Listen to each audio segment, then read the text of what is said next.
우리 하나님 말씀 사무엘상 24장 보겠습니다. 사무엘상 24장 보겠습니다.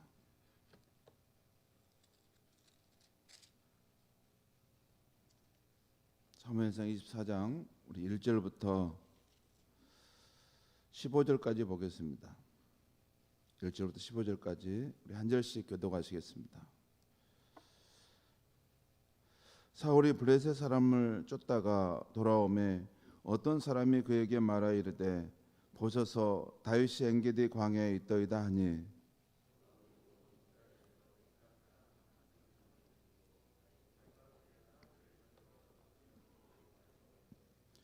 길가 양에 우리에 이른즉 굴이 있는지라 사울이 뒤를 보러 들어가니라 다윗과 그의 사람들이 그 굴 깊은 곳에 있더니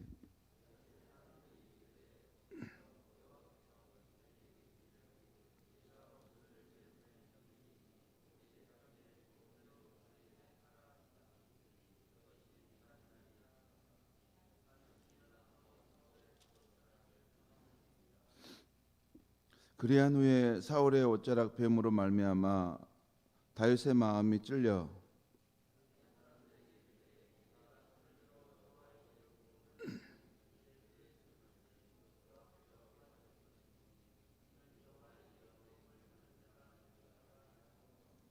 다윗이 이 말로 자기 사람들을 금하여 사울을 해하지 못하게 하니라.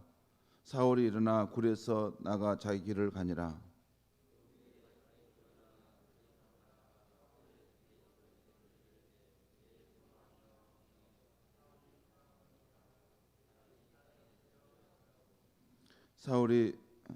다윗이 사울에게 이르되 보소서 다윗이 왕을 해하려 한다고 하는 사람들의 말을 왕은 어찌하여 들으시나이까?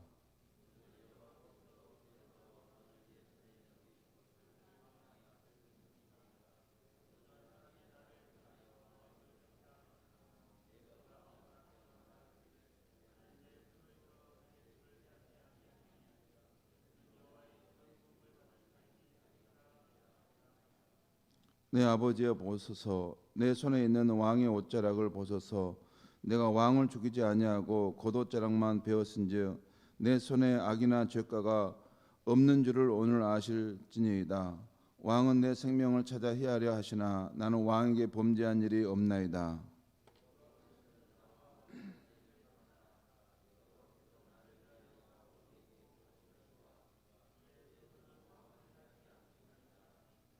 속담에 말하기를 악은 악인에게서 난다 하였으니 내 손이 왕을 해하지 아니하리이다.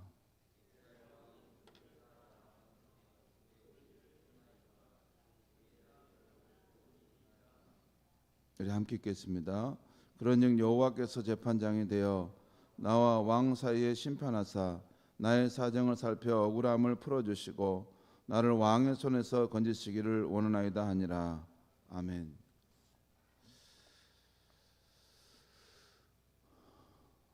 아침에 여러분 우리 유튜브 영상으로 우리 들어오신 성도님들 계실 텐데 오시면 자기 목장 이름도 남겨주시고 또 우리 같은 우리 교우들입니다. 그래서 또 이른 아침에 일어났는데 반갑지 않습니까? 그래서 서로 인사 말씀도 해주시고 오늘 하루 이렇게 잘 사시라고 또 귀한 축복의 말씀들 이렇게 글을 한 번씩 띄워주시면 좋겠습니다. 오늘 아침의 말씀은 하나님을 경외하는 다윗이라는 제목입니다.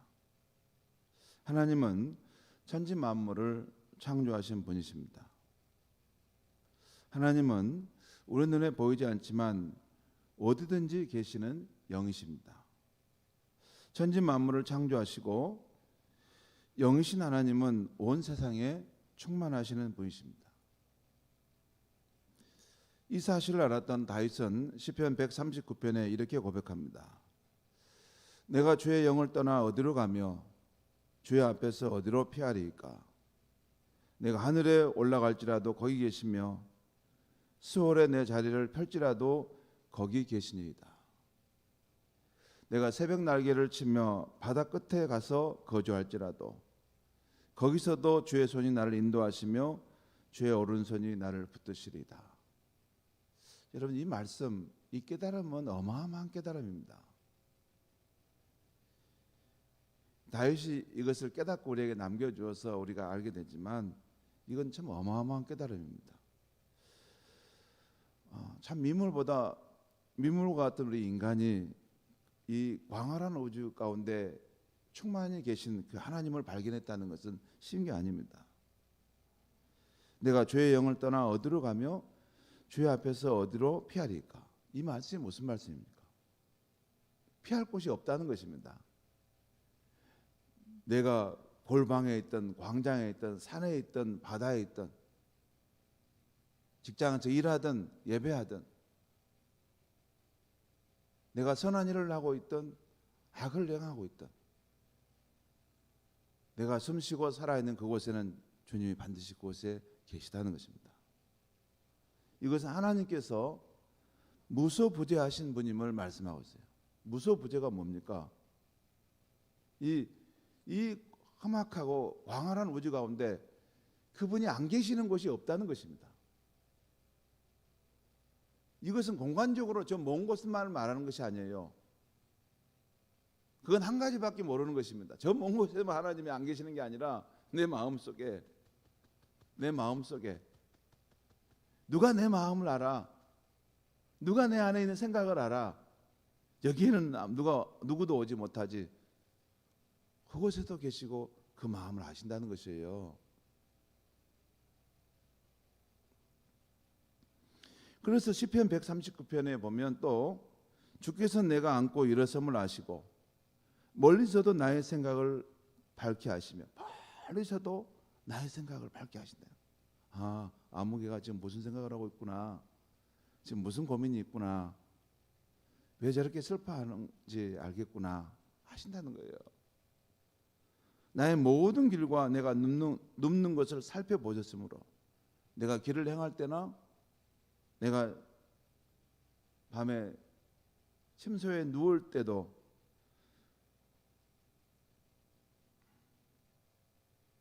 그 상황을 살펴보셨으므로 나의 모든 행위를 익히 아신다. 익히 아신다는 말씀 무슨 말입니까? 너무나 분명하게 아신다는 거예요. 여호와여 내 혀의 말을 알지 못하시는 것이 하나도 없으시니이다. 내가 무슨 말을 하려고 했는데 여러분 이 말이라는 것은 마음에서 생각이 이렇게 뽀글뽀글 피어나면서 이렇게 감정도 일어나고 의지도 이렇게 정해져서 이 상황에서 이 말을 해야 되겠다. 그 과정을 거쳐서 이게 나오는 것이 말입니다. 그런데 내가 무슨 말을 할 것인지를 하나님이 다 아신다는 거예요. 그러니까 어떤 상황에 대해서 내가 마음에 감정을 느끼고 뽀글뽀글하고 불편하고 막 이렇게 하는 거, 그러면서 내가 내 입에 무슨 말을 해야 되겠다 결단하고 이렇게 말을 하려고 하는 거, 그것도 다 아신다는 거예요. 그러면 하나님이 안 계신 곳이 어디가 있습니까? 이 말씀은 전지하신 하나님을 말씀하세요. 전지하신 모든 상황, 모든 사람의 마음을 다 아신다는 거예요.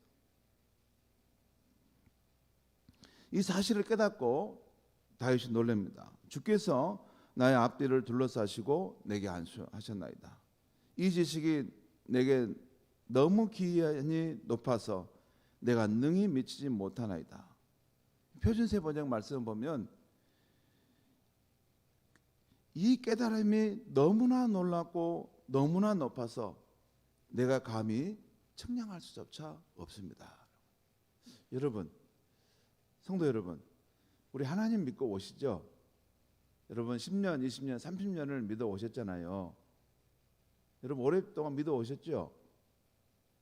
하나님이 살아계신 분이라는 거 아시죠? 하나님과 동행하는 삶도 살아보셨죠? 그러면 하나님을 얼마나 아십니까?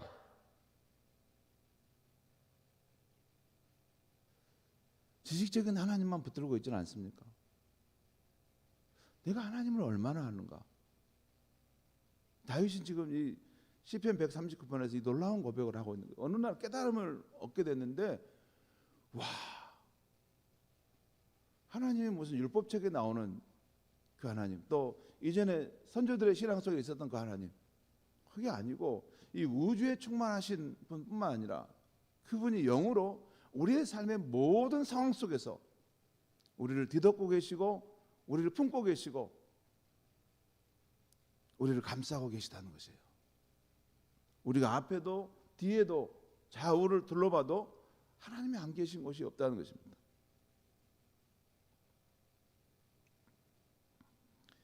시편 139편 좀 더 내려가면 하나님이여 주의 생각이 내게 어찌 보배로우신지요. 그것을 표준세 번역에는 주의 생각이 어찌 그리 심오한지요. 깊다는 것입니다. 그 수가 어찌 그리 많은지요. 내가 세려고 할지라도 그 수가 모래보다 많도소이다. 그 다음에 이런 표현이 나와요. 내가 깰 때에도 여전히 주와 함께 있나이다.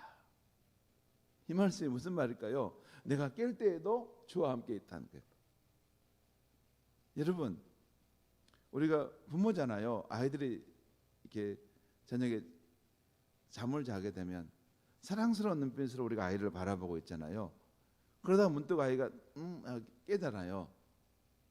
깰 때 그 부모가 사랑스러운 눈빛으로 그 아이를 보고 있으면 아빠가 나를 보고 있네.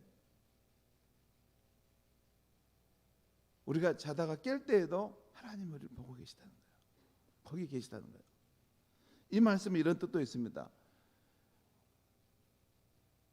내가 당신을 잃었다가 잊었다가 어느 순간 다시 정신을 차려 보니까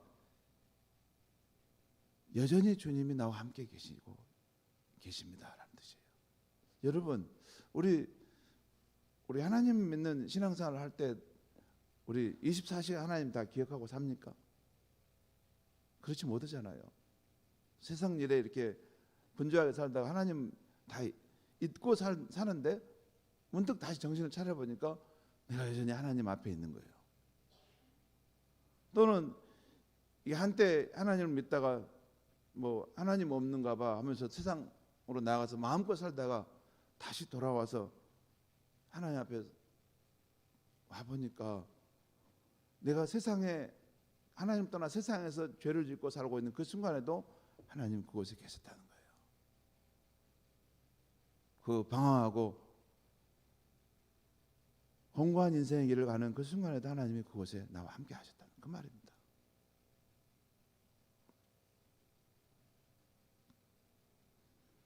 이렇게 밖으로는 온 우주에 충만하신 하나님, 안으로는 나의 생각과 마음, 의식과 무의식의 영역까지 다 하신 하나님을 알게 됐다는 거예요. 저 여러분, 그 미국의 정신의학자인 스카펙 박사의 글을 읽고 내가 가장 큰 감명을 받았던 것은 그분의 책들을 쭉 전체 읽어보면 인간에게는 의식과 무의식의 영역이 있다는 거예요. 그러니까 의식의 영역은 우리가 어떤 생각하고 느끼고 판단하는 그런 영역, 의식의 영역이죠. 그런데 무의식의 영역은 우리가 그것을 잘 이렇게 의식하지 못하는데 어떤 우리의 삶에 영향을 미치는 부분이라는 거죠. 실제 있습니다. 프로이드가 말했고, 융 말했고, 유명한 뭐 이게 뭐냐면 그 심리학자들은 다 하는 것입니다. 우리 인간에게는 의식과 무의식의 영역이 있고 무슨 에고 뭐 이런 것들이 다 있다 그래요. 그런데 이 스카페 박사가 하는 말이 이 우리 인간이 무의식의 영역 속에 우리의 영혼의 부분이 있다는 것입니다. 그것이 우리 의식의 삶을 영향을 준다는 거예요. 그런데 의학자들이 그걸 아는데 그것을 무의식 안에 영혼이 있다는 말을 하지 않는다는 것이에요. 왜냐하면 영혼이라는 표현을 쓰게 되면 종교와 하나님을 인정할 수밖에 없기 때문에 그걸 자꾸 부정한다는 것입니다. 그렇다고 해서 부정되는 게 아니에요. 실제 우리 인간은 의식의 영역보다 무의식의 영역의 어떤 영혼의 영적인 부분에서 우리 인간의 고장이 나면 우리 인간이 이상한 사람이 됩니다. 그런데 그 영혼의 기쁨이 있고 영혼의 회복이 있으면 그 사람이 왜냐하면 새 사람이 바뀝니다. 새 사람이 돼요. 그게 예수를 믿을 때 성령께서 우리 안에 오셔서 일으키시는 변화입니다. 그냥 이게 생각의 영역, 겉사람의 영역만 터치한 것이 아니라 그 속 사람의 영혼의 부분을 만지시게 되면 그 영혼에 하나님의 그 사랑이 물붓듯이 부어지게 되면 그 인간이 바뀌어버리는 것입니다. 아무튼 그 스캇 박사 그 우리의 무의식의 영역 속에서 영혼의 활동이 있고 또한 그 무의식의 영역 속에서 성령께서 역사하시는 부분이 있다는 것이에요. 여러분, 이렇게 우리가 온 우주에 충만하신 하나님, 또 안으로 내 의식과 무의식의 영역까지 다 하시는 하나님을 깨닫게 되면 우리는 하나님의 임재에 놀라고 두려워하면서 압도되게 됩니다. 이게 뭐 몰라서 하룻강아지 법무사 온 줄 모르고 그냥 정말 이렇게 사는 것이지, 그 하나님이 얼마나 광대하시고 우리 영혼 깊은 곳까지 스며들어와 계신다는 것을 깨닫는 순간, 와, 그 하나님 나의 모든 것을 다 알고 계셨구나. 그럴 때 우리는 놀라게 되고 그 하나님 앞에 두려운 마음을 갖게 되고 그 하나님의 임재 앞에 압도되는 것입니다. 그렇게 되면서 그 사람이 하나님을 경외하는 사람이 되는 것입니다. 그게 성경에 나오는 그 하나님을 경외하는 사람들의 모습입니다. 어느 순간 다윗은 영이신 하나님께서 자신의 앞뒤로 둘러싸고 계시고 온 세상 어디든지 충만히 계시다는 것을 깨닫고서 경이로운 하나님을 느낀 것입니다. 여러분, 시편 139편은 굉장히 귀한 이 말씀입니다. 다윗의 시편인데 여러분 자주 읽고 그 말씀을 통째로 다 외우셔도 될 만큼 귀한 말씀입니다. 제가 어디에나 계시는 영이신 하나님을 느끼는 순간은 아무도 없는 데서 하나님을 찾을 때입니다. 인격적인 하나님 앞에 홀로 성경을 읽고 묵상할 때, 인격적인 하나님을 향해서 조용히 기도할 때, 또 영이신 하나님을 생각하고 오솔길을 걸을 때입니다. 그렇다고 꼭 내가 찾을 때만 그분의 임재를 느끼는 것은 아닙니다. 때로는 내 영혼이 힘들고 지칠 때, 나 혼자라는 외로움을 느낄 때 영이신 하나님이 제 내면의 깊은 곳에서 나와 함께 하심을 나타내시곤 합니다. 오늘 아침 본문은 다윗과 그의 일행이 엔게디 광야에 숨어 있을 때 있었던 일입니다. 엔게디 광야는 제가 성지를 가봤지 않습니까? 엔게디 광야는 이스라엘 사해바다 근처에 있는 이 광야인데요. 거기에 있는 산들은 험한 바위로 되어 있고 또 동물들이 많습니다. 거기 엔게디 광야에 보면 이렇게 험한 산들이 쭉쭉 이렇게 펼쳐져 있어요. 근데 그 산들이 험한 바위로 되어 있고 또 동물들이 많습니다. 사람이 숨기에 참 좋습니다.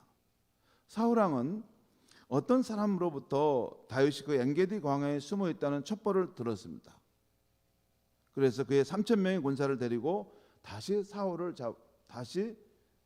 다윗을 잡으러 간 것입니다. 오늘 보면 2절과 3절 말씀 제가 읽겠습니다.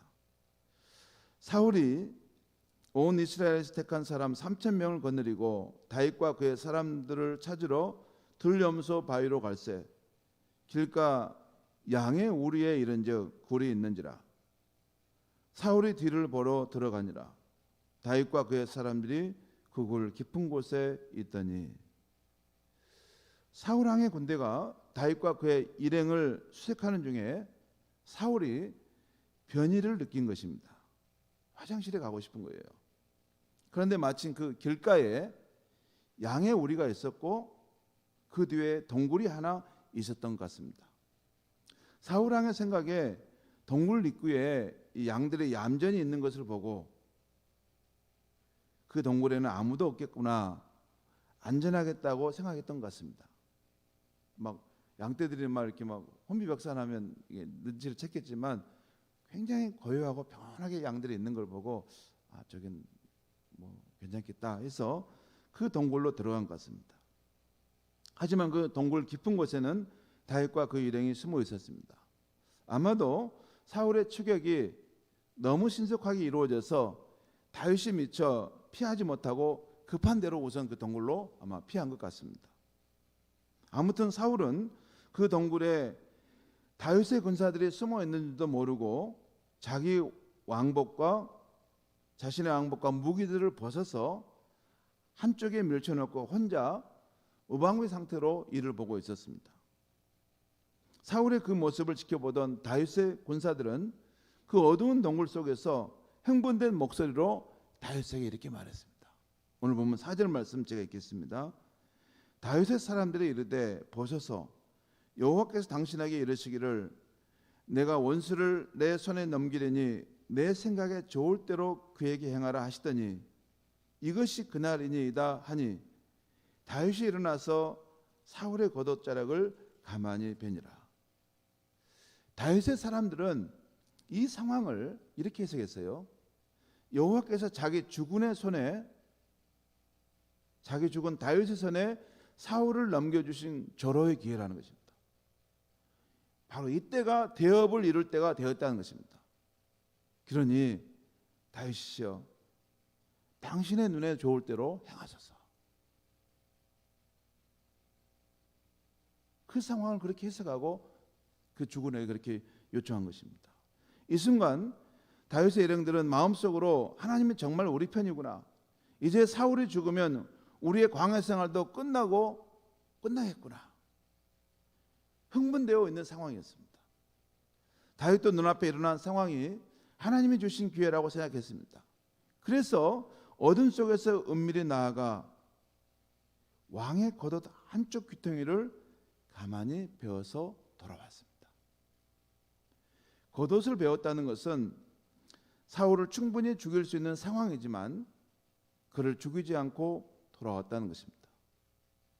다윗은 다시 없는 절호의 기회를 날려버린 것입니다.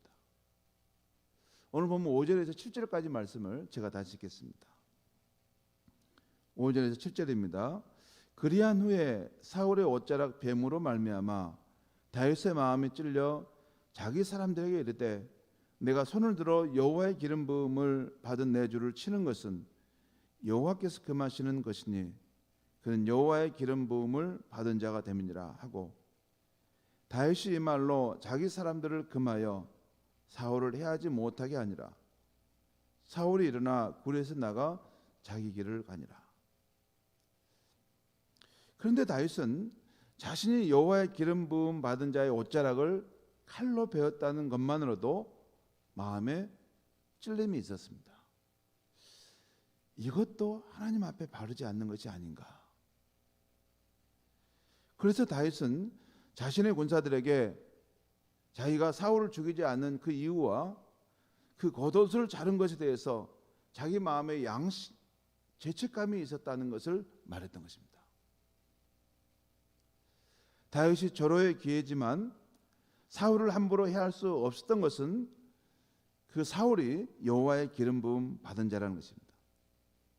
그 일은 여호와께서 금하시는 일이기 때문에 자신이 할 수 없었다는 것입니다.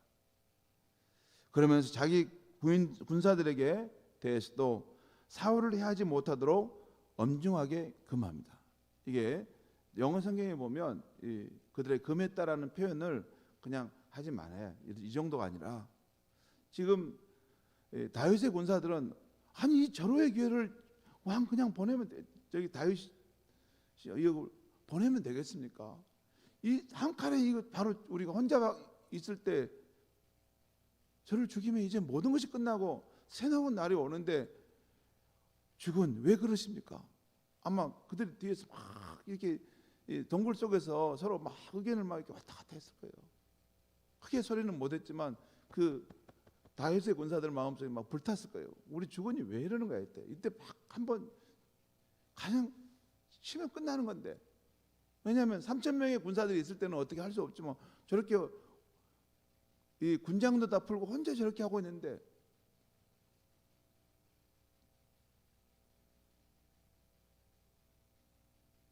그럴 때 다윗은 금했다는 거죠. 그러면 안 된다. 절대 절대 그러면 안 된다. 어마어마하게 그 상황을 통제했던 것입니다. 그래서 사울은 무사히 그 동굴을 빠져나가게 됩니다. 다윗이 사울이 여호와의 기름 부음 받은 자이기 때문에 해하지 못했던 것은 이런 이유 때문입니다. 여호와의 기름 부음 받은 자를 사람이 직접 해를 가하는 것은 자칫 하나님의 권위에 도전하는 행위가 될 수 있는 것이었습니다. 그래서 그 일은 사람의 언행 심사를 모두 아시는 하나님께서 직접 선악간에 심판하시도록 맡겨야 한다는 것이 다윗의 믿음이었습니다. 하지만 이 다윗과 대조적으로 사울 왕은 사무엘상 22장에 보면 거기 보면 그 노베 제사장 아히멜렉을 찾아가는 장면이 나와요. 그 아히멜렉이 다윗을 좀 도와주었다고 그를 신문하면서 아히멜렉을 죽입니다. 아히멜렉뿐만 아니라 그 기타의 다른 제사장까지 85명을 다 가족을 죽입니다. 그런데 죽이면서도 전혀 이런 두려움이 없었어요. 아무 생각 없이 칼로 다 죽이라고 했습니다. 이게 바로 다윗과 사울의 차이입니다. 다윗은 사람과 관련돼서 이것이 하나님과 연관돼서 행해나 이것이 하나님의 영광을 가리지 않을까, 하나님의 그러한 권위를 내가 도전하는 상황이 되지 않을까 두려운 마음으로 그 삶을 절제했다는 것입니다. 그런데 사울왕은 그런 것이 없었어요. 여호와를 무시하기를 밥 먹듯 했던 것입니다. 그래서 그 사울왕을 하나님이 더 이상 품을 수가 없었던 것이죠. 자기의 행위의 결과를 사울은 받았던 것입니다. 이런 다윗과 사울의 대조적인 모습을 봐도 다윗은 어떤 상황에서도 여호와를 경외하는 사람임에 반해서 사울은 여호와를 무시하는 사람임을 분명히 알 수 있었어요. 여러분, 하나님을 경외한다고 뭐 10번 20번 말해봤자 소용없습니다. 이 사람들 속에서 행하는 모습을 보면 그가 하나님을 경외하는 사람인지 그렇지 않은지 금방 알 수 있습니다. 다윗은 사울이 자기의 원수였고 자기의 생명을 빼앗으려고 하는 사람이었지만 그를 손을 댈 수 없었어요. 왜냐하면 그는 여호와의 기름 부음을 받은 사람인 것이 분명했기 때문에. 그것은 하나님께서 친히 개입하셔서 처리할 문제였습니다. 그래서 하나님께 맡겼던 것입니다. 자, 사울이 동굴에서 빠져나가서 어느 정도 좀만큼 갔을 때 다윗이 뒤에서 크게 외쳐 사울을 부릅니다. 내 주 왕이여.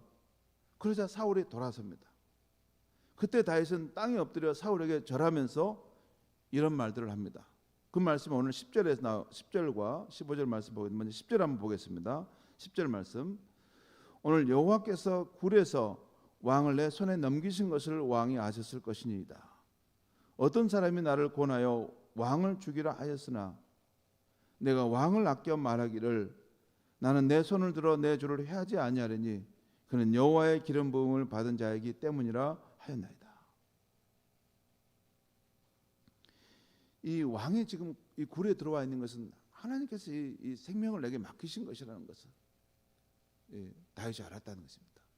그런데 이 상황에서 다윗이 어떻게 또 하기를 원한다는 것을 하는 걸 하나님 보신다는 것도 다윗이 알았어요. 그때 다윗은 왕을 칠 수 없었다는 것입니다. 왜냐하면 당신은 하나님의 기름 부음 받은 자라였기 때문에, 이것은 하나님이 금하신 일이기 때문에 내가 할 수 없었습니다. 그러면 15절 말씀이 이렇게 하고 있어요. 15절 말씀.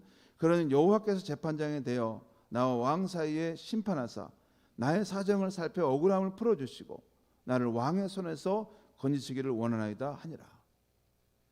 지금 다윗이 그렇다고 해서 이 모든 것을 다 과거의 역사 행한 일을 덮어두고 가겠다, 그 말은 아닙니다. 하나님께서 재판장에 대해서 나와 왕 사이에 판단하셔서 내가 어떤 지금 어려운 일을, 억울한 일을 당하고 있는 것을 하나님께서 하시는데 이것을 다 때가 되면 풀어주시기를 나는 원합니다. 궁극적으로 하나님의 손에 이것을 맡기고 있다는 것이에요. 여러분, 이런 사람이 하나님을 경외하는 사람입니다. 여러분, 교회가 무슨 분란이 일어나면 막 이렇게 안수 집사님 막 이렇게 성도들이 일어나가지고 막 교회를 막 반쪽을 내버리는 상황이 발생하죠. 그것은 굉장히 위험한 상황입니다. 교회 전체가 하나님을 경외하는 마음이 다 증발돼 버린 거죠. 제 일체적인 책임은 그 영적 지도자에게 가장 큰 죄를 하나님이 물으실 것입니다. 하지만 거기에 속한 모든 공동체도 그 하나님의 물으심 앞, 심판 앞에서 피할 수 없는 것입니다. 우리는 여러분 사람들의 군집된 모임이 아닙니다. 우리는 교회에서 살아계신 하나님을 모시고 섬기며 그분의 나라 통치하심 속에 살아가는 백성들입니다. 사람이 왕이 아니라 그 위에 하나님께서 왕으로 다스리는 그 나라에 우리는 서 있는 것입니다. 아무튼 다윗은 자신과 왕에 대한 심판을 공의하는 재판장에 계신 여호와께 맡겼습니다. 다윗은 하나님께서 자신과 왕의 언행 심사를 다 보고 계시고 또한 우리의 삶에 대한 주권을 가지고 계신 분이기 때문에 자기 손으로 억울함을 풀지 않겠다는 것입니다. 성도 여러분, 어떻게 다윗은 이렇게 자기 인생의 중대한 문제를 또 이스라엘의 중대한 문제를 하나님의 주권과 뜻에 맡길 수 있었겠습니까? 오늘 처음 시편 139편에서 다윗이 고백했던 것처럼 그는 하나님께서 그의 모든 언행 심사를 다 알고 계시고 영신 하나님 앞에 우리의 생각과 마음이 벌거벗은 것처럼 다 드러나 있다는 믿음을 갖고 살았기 때문입니다. 또한 시편 16편 8절에서 내가 여호와를 항상 내 앞에 모시며 내가 여호와를 항상 내 앞에 모시며 이것이 다윗의 시편인데요. 이 고백처럼 다윗은 여호와 하나님을 항상 자기 앞에 모시고 사는 믿음의 사람이었기 때문입니다. 성도 여러분, 우리는 아무리 혼돈과 어지러운 세상에 살아가더라도 다윗처럼 하나님의 백성다운 품위를 지키며 살아야 합니다. 하나님의 백성다운 그 품위, 그 증표는 하나님을 경외하는 마음입니다. 하나님을 경건히 두려워하며 섬기는 마음입니다. 그 마음이 상실되지 않게 하는 것입니다. 그 마음을 갖고 사느냐 살지 않느냐 여부가 우리가 진정으로 하나님의 백성인가 아닌가의 기준인 것입니다. 그리고 하나님을 경외하는 마음은 우리의 의지로만 되는 것이 아닙니다. 내가 하나님을 경외하는 마음으로 이제부터 살아야 되겠어. 물론 그 결단, 의지도 중요하지만 의지로만 되는 것이 아니에요. 우리에게 영성의 훈련이 필요한데 우리가 어디에 있든지 영신 하나님께서 그곳에 계시고 우리의 예배뿐만이 아니라 우리의 매일매일의 일상 속에서 영신 하나님이 우리와 함께 하심을 의식하며 사는 훈련을 해야 합니다. 우리가 아무도 없는 곳에서 혼자 하나님의 말씀을 묵상할 때도 성전을 찾아와 조용히 기도하는 중에도 솟아오르는 밝은 해와 자연 속에 깃들인 하나님의 신성을 생각하며 숲길을 걸을 때에도 영신 하나님이 나와 함께 하심을 의식하는 훈련을 하며 살아야 하는 것입니다. 사랑하는 성도 여러분, 영신 하나님은 온 세상에 충만하신 분이십니다.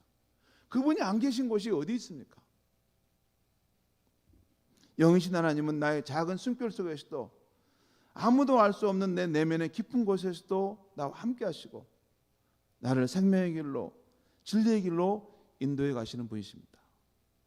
이 영신 하나님과 언제나 함께 호흡하고 함께 살아가심으로 어떤 상황에서도 하나님을 경외하는 자로 살아가시고 승리하시는 저와 여러분이 되기를 바랍니다. 기도하겠습니다. 하나님 아버지, 오늘 아침에 하나님을 경외하는 사람 다윗의 모습을 우리가 볼 수 있게 하여 주심을 감사합니다. 그도 우리와 똑같은 성정의 사람이었지만 그의 삶의 모든 시간 속에서 살아계신 하나님이 함께 하심을 늘 의식하며 살아가고 또 그러한 경건의 삶을 살아감으로 인생의 중대한 순간에 그가 실수하지 않고 하나님을 경외하는 삶의 길로 걸어갈 수 있음을 보았습니다. 하나님 아버지, 하나님의 백성된 그 증표가 어디 있습니까?